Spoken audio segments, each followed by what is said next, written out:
So alam niyo na, pag may nagtanong sa inyo, anong tawag sa larong ito? Ang unang tawag dyan ay musical chair.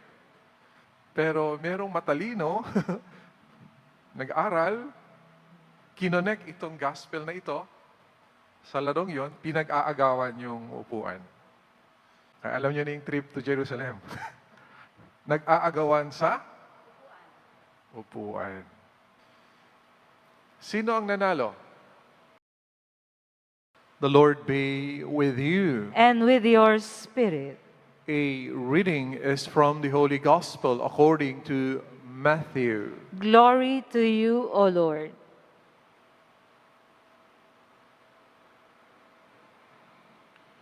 As Jesus was going up to Jerusalem, he took the 12 disciples aside by themselves and said to them on the way, "Behold, we are going up to Jerusalem, and the Son of Man will be handed over to the chief priests and the scribes, and they will condemn him to death and hand him over to the Gentiles to be mocked and scourged and crucified. And he will be raised on the third day." Then the mother of the sons of Zebedee approached Jesus with her sons and did him homage, wishing to ask him for something. He said to her, "What do you wish?" She answered him, "Command that these two sons of mine sit, one at your right and other at your left, in your kingdom." Jesus said in reply, "You do not know what you are asking. Can you drink the chalice that I am going to drink?" They said to him, "We can." He replied, "My chalice you will indeed drink, but to sit at my right and at my left, this is not mine to give, but is for those for whom it has been prepared by my Father." When the 10 heard this, they became indignant of the two brothers. But Jesus summoned them and said, "You know that the rulers of the Gentiles lord it over them, and the great ones make their authority over them felt. But it shall not be so among you. Rather, whoever wishes to be great among you shall be your servant. Whoever wishes to be first among you shall be your slave. Just so the Son of Man did not come to be served, but to serve, and to give his life as a ransom for many."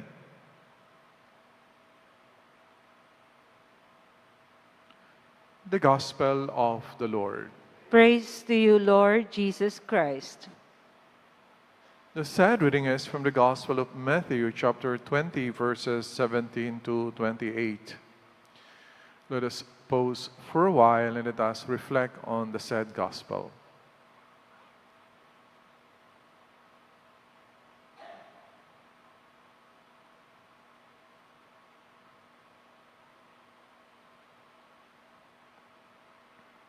Magandang umaga po sa inyong lahat.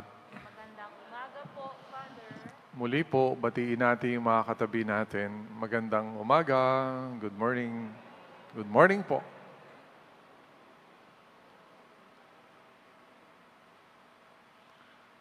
Sa mga party, meron tayong mga laro. At isa sa mga laro na nilalaro natin ay yung pipili ka ng mga ilang participants, maglalagay ng upuan, tapos yung participants iikot-ikot sa upuan habang may tugtog. At pag pinatay na yung tugtog, habulan sa upuan at binabawasan yung upuan hanggang isa na lang ang matira. Anong tawag sa larong yun? Trip to Jerusalem. Sa atin. Pero sa ibang bansa, hindi trip to Jerusalem ang tawag doon. Tawag nila na musical chair. Musical chair. Tama nga na, may music. Tapos may mga upuan. Di ba? Kunwari, 10 yung participants, pero yung upuan, 9 lang. Para may isang may iwan na walang upuan. Hanggang babawasan hanggang isa na lang matitira. At 2 na lang yung participants. Tutugtog na naman, pag huminto yung tugtog, agawan sa upuan. Amen? Eh ano namang collection ng trip to Jerusalem doon sa music at sa upuan? Bakit tinawag yung trip to Jerusalem yon? Sige nga. Kayo may sabi nun, ha? Trip to Jerusalem, di ba? Anong connection nun? Music, upuan. Party. Agawan ng upuan. Bakit biglang pumasok yung Jerusalem? May trip pa. Naisip niyo ba yun? Anong connection? Mas tama atang tawagin musical chair. Actually, yung gospel natin ngayon, dyan ang pinagmulan yung title na Trip to Jerusalem. Di ba? Basahin ko ulit yung Matthew chapter 20 verses 17 to 28. As Jesus was going to Jerusalem, trip to Jerusalem, He took the 12 disciples aside by themselves and pinangaralan niya. At nung nangangaral si Jesus, the mother of the sons of Zebedee approached Jesus with her sons and did him homage, wishing to ask him for something. Ano hiningi nung nanay ni Zebedee?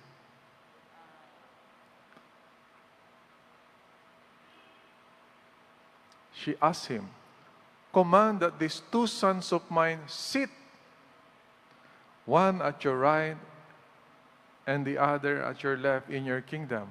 Ano hinihingi niya? Sit. Upuan. Trip to Jerusalem na may upuan. Pinag-aagawa nila ang seat of authority. Upuan ng kapangyarihan. Parang sa atin, sa eleksyon, maraming nagpapatayan para sa upuan. Upuan ng mayor, upuan ng congressman, upuan ng gobernador, upuan sa Malacanang. Pag sino nakaupo, nasa kanya ang kapangyarihan. Siya magdidikta. Gagawin niya yung gusto niya.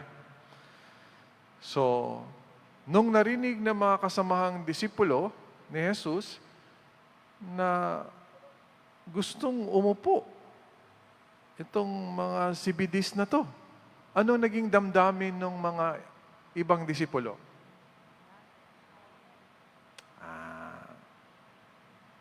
When the 10 heard this, they become indignant at the 2 brothers. Bakit? Bakit nagalit yung 10? Gusto rin nila yung upuan. Kaya alam niyo na yung trip to Jerusalem. Nag-aagawan sa upuan. Yan. So alam niyo na, pag may nagtanong sa inyo, anong tawag sa larong ito? Ang unang tawag dyan ay musical chair. Pero merong matalino, nag-aral, kinonek itong gospel na ito, sa larong yon, pinag-aagawan yung upuan. Sino ang nanalo? Di ba? Usually may isang natitira. So dito sa trip to Jerusalem sa Ebanghelyo, sino nanalo? Di ba? Nung 22, sinelebrate natin the seat of Peter. Di ba? Si Peter ang nanalo. Siya yung nakakuha ng upuan. Behold, we are going to Jerusalem. Naglalakbay sila. Si Jesus, naglalakad, kasama mga disipulo. This was not a surprise to the disciples, even if Jesus had not specifically told them. Their movement south from Galilee, galing silang Galilee, at about the time of the Passover feast, made it easy to figure out that Jesus and the disciples would be in Jerusalem for Passover. Yun ang purpose nila, pagpunta sa Jerusalem for the Passover meal. Napakasarap pong isipin. Ayun po, I want you to imagine Jesus walking from the area of Galilee going to Jerusalem. Naglalakad at kasama si Jesus. Imagine niyo po kasama ho kayo. Naglalakad din kayo. Ano feeling niyo po? Nakasama niyo mismo personally, physically si Jesus. Ano nasa laman ng damdamin niyo? Ako, ini-imagine ko yan na naglalakad si Jesus, nandun ako sa likod. Nakikilakad. At nakatingin ako kay Jesus. Sabi ko, what a privilege. Kasama ko siya, oh. Ayan, oh, si Jesus, anak ng Diyos. Siya magbibigay ng magandang buhay sa atin. Siya magiging gabay natin sa pang-araw-araw. Siya magbibigay sa atin ng buhay magpakailanman pag tayo iniwan na ang lupang ibabaw na ito at papasok na sa bagong buhay sa kalangitan. Siya magdadala sa atin at gagabay. It feels so good to walk with Jesus. Alam niyo ba, pwede natin gawin ngayon yan. Si Jesus at yung mga disipulo, tuwing nagsisimba tayo, ngayon, we are walking with Jesus. Amen? Kaya ako, I look forward to be in the Mass. That's the only time physically, I'm with Jesus and with the other disciples. Pwede kang magdasal sa bahay. Pwede kang magdasal sa kwarto. Pwede kang magdasal saan, pero you're alone. Pero itong trip to Jerusalem, Jesus walking and with others, alam, pag nagdadasal ka sa kwarto, feeling mo na mag-isa lang ako. Pag nagsisimba tayo, we walk together with Jesus. Sabi ko, beautiful, beautiful. Kaya, ngayon naiintindihan ko bakit yung marami sa inyo, halos araw-araw nagsisimba. Bakit? You want to walk with Jesus. You want to walk with Jesus, not only you alone with Jesus, but with others who also believe in Jesus. Alam niyo po, itong nakaraan na mga araw, ang lungkot-lungkot ko talaga. Bakit? Kasi nag-message sa akin yung mga kaklase ko, kapitbahay ko dati. Sabi ko, dati bata kami, ngayon matanda na ako, no? Alam niyo, ang mga text nila sa akin, may Viber may kasamang picture. Alam niyo yung mga picture? Yung mga classmates ko, kaedad ko ha, paralyzed, nasa ospital. Sabi ko, kailan pa to? Sabi niya, 7 years na yan, nakahilata lang sa kama. Payat na payat.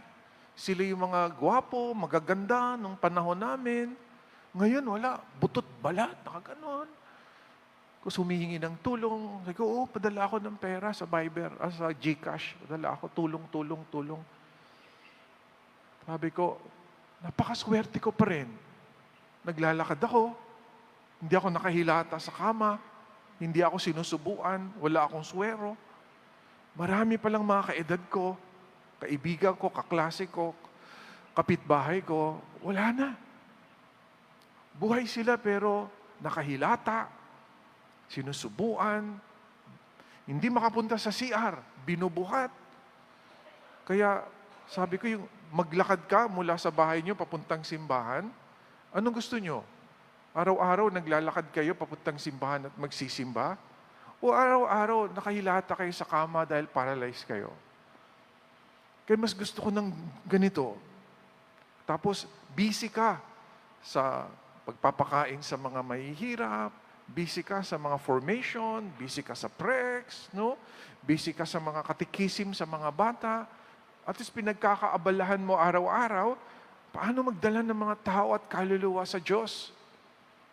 Kaysa yung namumblema ka. Wala kang pambayad sa ospital.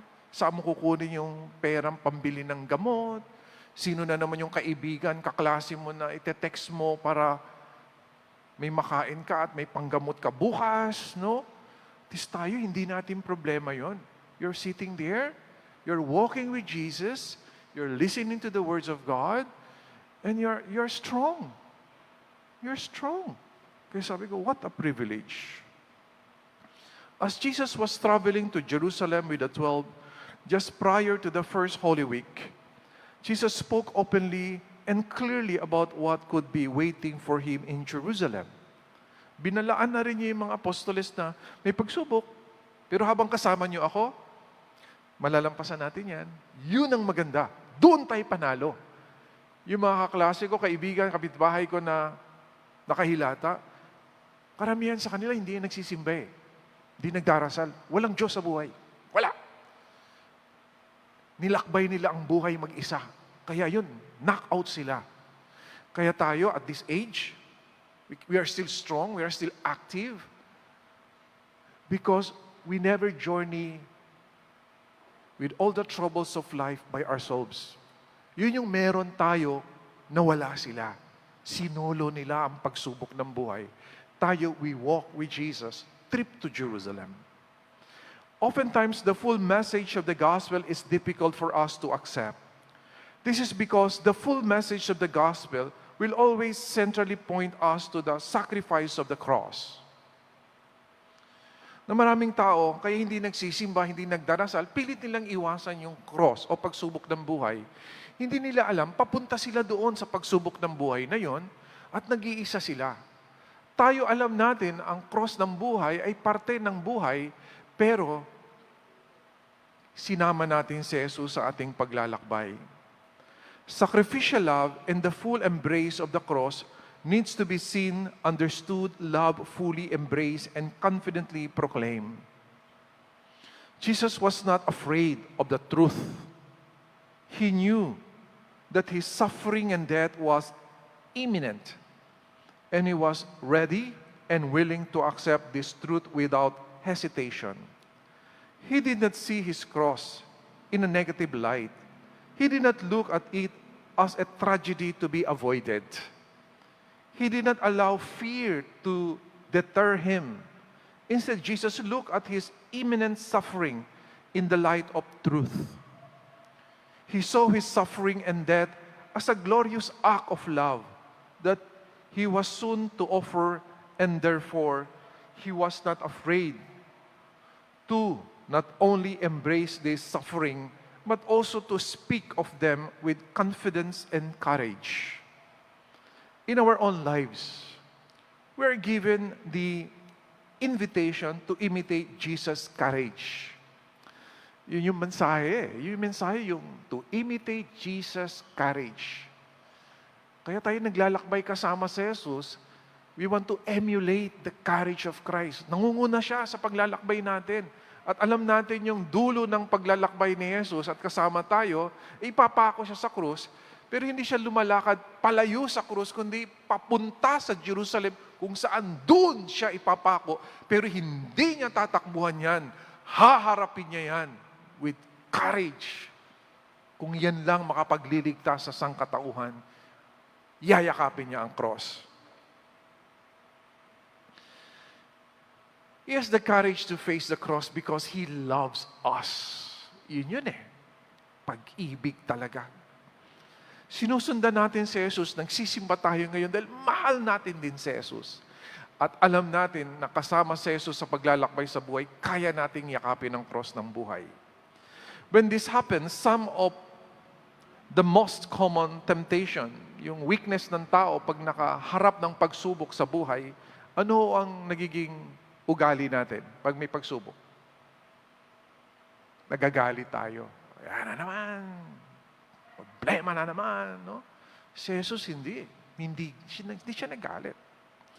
So when this happens, some of the most common temptation are to be angry about difficulty, or to look for ways to avoid it, or to blame others, or to give in to despair and the like. Every cross in life has the potential of becoming an instrument of much grace in our own lives and in the lives of others. Therefore, from the perspective of grace and eternity, crosses must be embraced, not avoided or cursed. We have the courage to embrace the cross because we journey with Christ. And Christ will never abandon us because we believed He loves us so much.